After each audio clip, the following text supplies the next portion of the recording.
1954년생으로 80에서 90년대 한창 전성기를 누리던 홍콩 영화계에서 가장 두각을 나타낸 여배우가 바로 임청아입니다.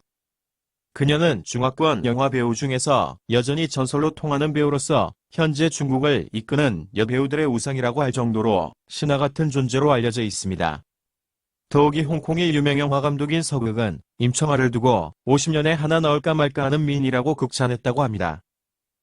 그녀는 성룡의 폴리스 스토리, 절대쌍교 등 100여 편의 영화에 출연하였지만 우리들에게는 동방불패를 통해 중성적이고 카리스마 있는 모습으로 유명한데, 동방불패는 여배우로서는 늦은 나이인 그녀가 38살 때 촬영한 것이었기에 적지 않은 나이에 걸작을 탄생시켜 많은 사람들의 찬사를 받게 됩니다.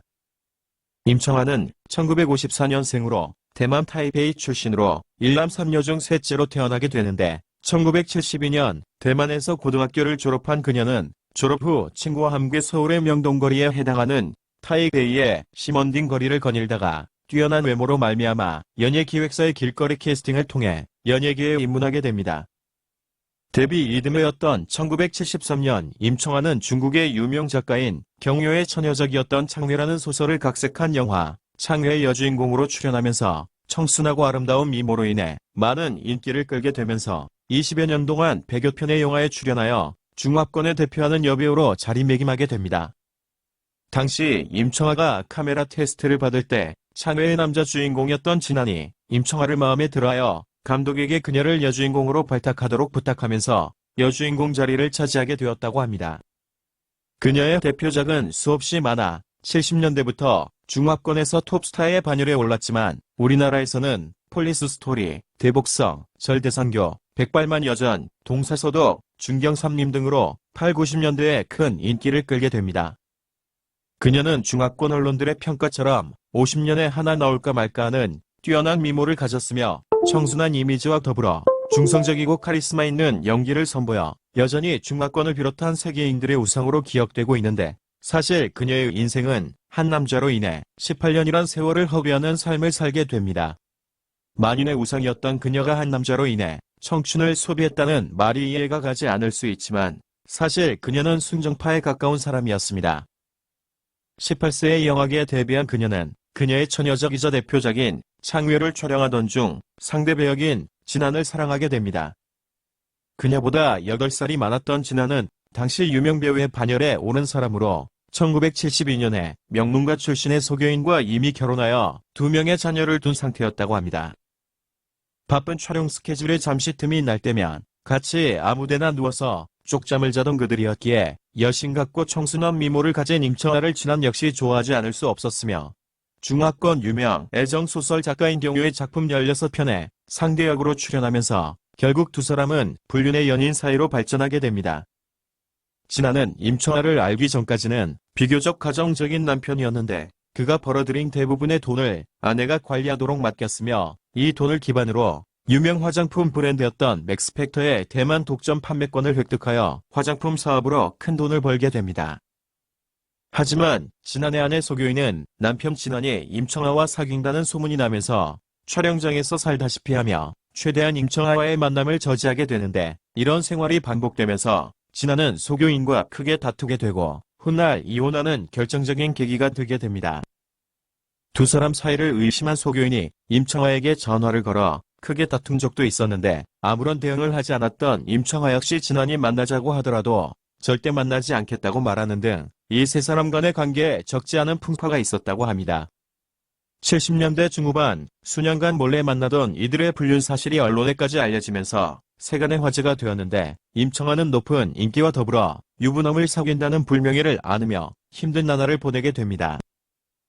이 시기 1976년 연우라는 영화에서 당시 큰 인기를 누리던 진상님과 영화를 찍게 되는데, 진안보다 2살이 어렸지만 진안과 마찬가지로 유부남이었던 진상님 역시 임청아의 매력에 빠지며 그녀에게 구애를 시작하게 됩니다. 참고로 진상님은 당시 최고로 멋진 남자로 인정받고 있었는데 여배우들이 그와 촬영을 하면 사랑에 빠져버릴 정도로 대단한 매력을 풍겼다고 하며, 진성님의 당시 아내는 우리에게 방세옥의 엄마로 잘 알려진 소방방이었다고 합니다. 70년대 중후반 대만의 영화계는 2명의 진씨와 2명의 임씨가 평정하고 있다는 말이 나올 정도였는데, 그들은 각각 진안, 진상님, 임청아 그리고 현재 성룡의 아내인 임봉교였습니다. 이러한 특급 스타 간의 삼각관계가 형성이 되면서 중화권 언론에서는 임청아가 두 명의 남자 사이에 양다리를 걸치고 있다는 소문을 내며 임청아가 유부남들과 삼각관계를 형성하고 있다는 기사까지 내게 됩니다. 하지만 언론에 알려진 것과는 다르게 임청아의 순정은 오로지 진안만을 바라보고 있었으며 임청아는 하루빨리 진안이 불행한 결혼 생활에 종지부를 찍고 자신을 아내로 맞아주기를 기다리게 됩니다. 그러던 1979년 싱가포르에서 열린 아시아 태평양 영화제를 앞두고 임청아가 수면제를 복용하여 자살을 시도했다는 소문이 나게 됩니다. 당시 소식통에 의하면 그 일이 있기 얼마 전 진안이 자신은 아내와 이혼할 생각이 없으며 가정을 지킬 것이라는 인터뷰를 했다고 하는데 이 인터뷰에 낙담을 한 임청아가 자살을 기도했다는 것입니다. 영화제 만찬 모임에 참석하지 않던 임청아를 걱정한 진상님이 호텔방으로 올라가 보니 그녀가 깨어나지 않자 그녀를 들쳐업고 병원으로 옮기게 된 것입니다. 하지만 이에 대해 임청아는 우울증이 심해 잠을 이루지 못하자 수면제를 과다 복용한 해프닝에 불과하다는 해명을 내놓았지만 이렇듯 자살 소동까지 나면서 더 이상 견디지 못한 임청아는 결국 영화계를 잠시 떠나 미국행을 선택합니다.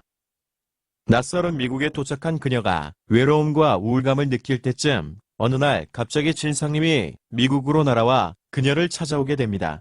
타향의 외로움과 언론의 몰매를 맡고 있던 그녀에게 당시 진상님은 영화에서 연인으로 쌓은 정이 있었기에 그와의 회유가 하나의 안식처가 되기에 충분했습니다.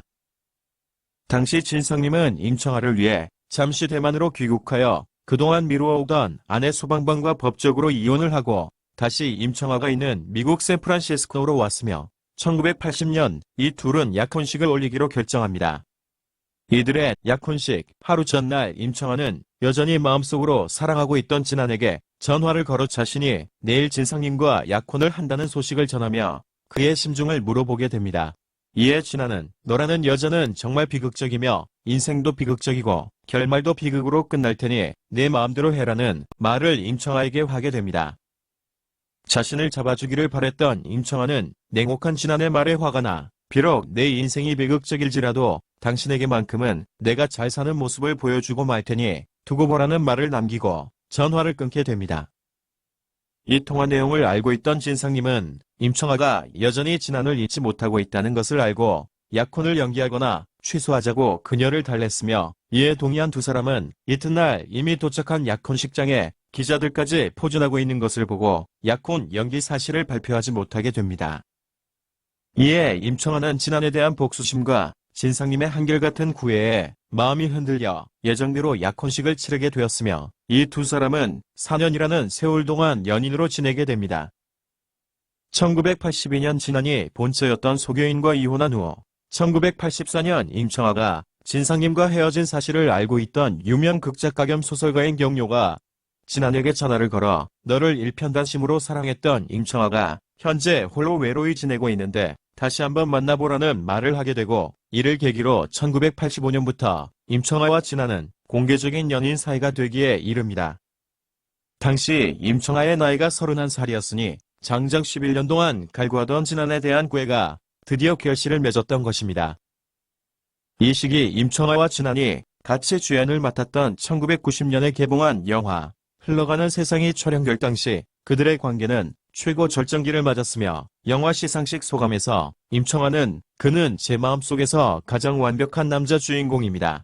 우리가 함께 한 세월이 18년이지만 아직 그 연기는 끝나지 않았으며 앞으로 얼마나 더 지속될지 모르겠습니다. 라는 말을 하며 진안에 대한 자신의 순정을 표현하기도 했습니다.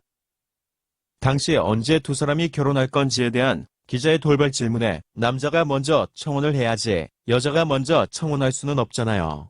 하지만 저도 모아둔 돈이 조금 있고 진안 역시 저축한 돈이 조금 있으니 결혼 후 생활하는 데는 아무런 문제가 없을 거예요. 라는 대답을 하자 진안은 기자 앞에서 못하는 말이 없다면서 수줍어했다고 합니다.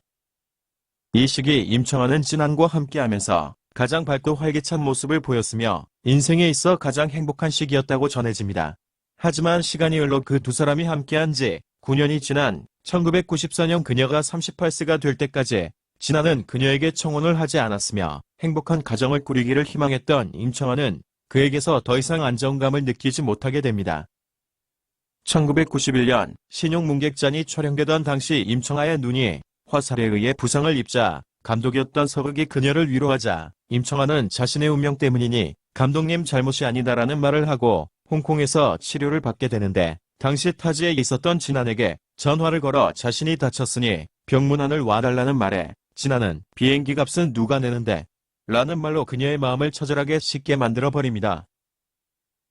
결과적으로 이 둘은 1994년 정식으로 이별을 발표하는데 그의 임청아는 지인의 소개로 대만 재벌인 형리원과 결혼 발표를 하면서 18년 동안 사랑했던 남자가 주지 못했던 것을 18일 만난 남자가 자신이 원하는 안정감과 가정을 갖게 해주었다는 유명한 말까지 하게 됩니다. 이에 진아는 그녀가 결혼하지 못하도록 만류했지만 이미 사랑이 식어버린 그녀는 형리원과의 결혼을 강행하였으며 훗날 진안과의 11년 세월을 고독한 무인도에서 사는 것 같은 공허함을 느꼈다며 자신의 속마음을 언론에 밝히기도 했습니다.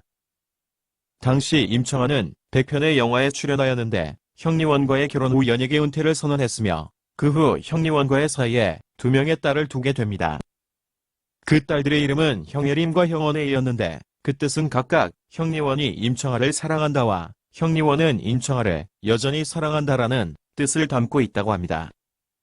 이렇게 아무리 완벽하게 보이던 그녀의 결혼생활 역시 임청아가 서극 감독에게 한 말, 내 운명이 원래 그래라는 말처럼 결혼 24년 만에 종지부를 찍게 됩니다.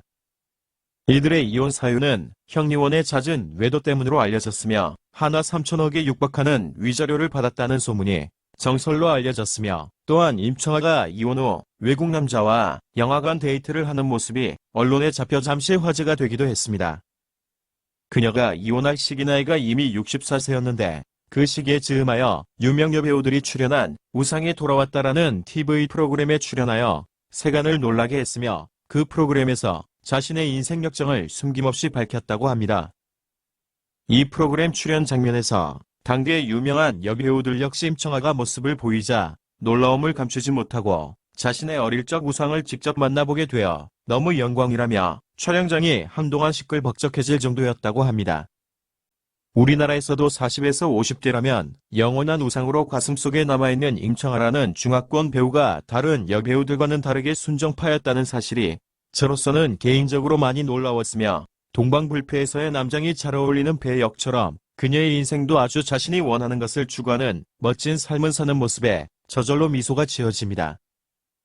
지난해 마카오 카지노의 대부 스탠리어의 장례식장에 스탠리 호의 후계자 하초경의 지인으로 참석하여 비록 젊은 시절에 비할 길 없지만 나이 든 그녀의 모습 역시 우리에겐 많이 반가운 모습이 아닐 수 없었습니다.